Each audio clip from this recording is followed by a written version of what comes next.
اسی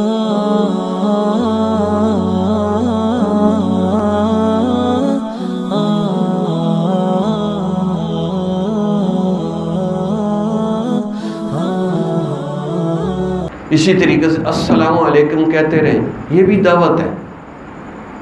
حضور صلی اللہ علیہ وسلم نے فرمایا افشوا السلام، سلام پھیلاؤ، خواہ کسی کو جانتے ہو یا نہیں جانتے۔ یہ جو کراچی میں ہنگامے شروع ہوئے تھے نا ضیاء الحق کے دور کے بعد سے لے کر 8-10 سال بہت ہنگامے، اس سے پہلے میں وہاں سے ہجرت کر کے یہاں آ گیا۔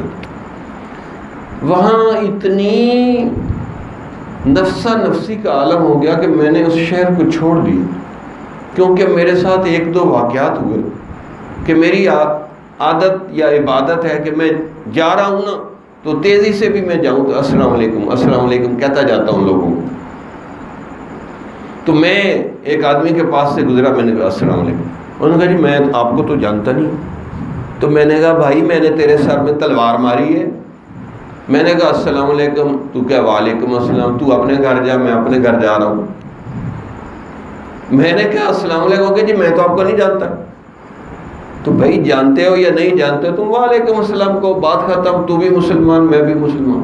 یعنی میں نے کہا اس شہر کی خیر نہیں کہ جہاں السلام علیکم کہہ رہے ہیں اور وہ آگے سے کہتے ہیں جی میں آپ کو جانتا نہیں ہوں۔ بھائی کوئی ہم تمہیں تو تیرے سے رشتہ مانگنے آئے، وہ سنت سمجھ کے ہم نے السلام علیکم کہا۔ حضرت عبداللہ ابن عمر، حضرت عمر رضی اللہ تعالیٰ عنہ کے بیٹے، بہت بڑے محدث تھے، حدیث کے ماہر تھے۔ تو حضرت صبح صبح ایک بازار کا چکر لگا کے آتے، تو ان کے نوکر نے کہا حضرت صبح آپ روز بازار جاتے ہیں، خریدتے کچھ نہیں بیچتے کچھ نہیں، یوں ہی چکر لگا کے آ جاتے، کیا فائدہ؟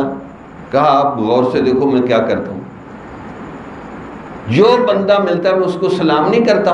کہا جی سلام تو کرتے ہیں۔ کہا میں سلام والی سنت زندہ کرنا چاہتا ہوں۔ یقین کریں اگر ہم سلام لینا شروع کر دیں تو یہی سلام والی سنت، سلام کا جواب دینا، سلام لینا، اس کی اتنی نیکیاں جمع ہو جائیں گی 60 سال میں کہ یہی تمہیں سلامتی والے گھر جنت میں پہنچا دیں۔ پابندی سے سلام لینا شروع کر دیں، عبادت کے نیت سے، عادت نہیں عبادت، لیکن ہم سلام بھی نہیں لیتے۔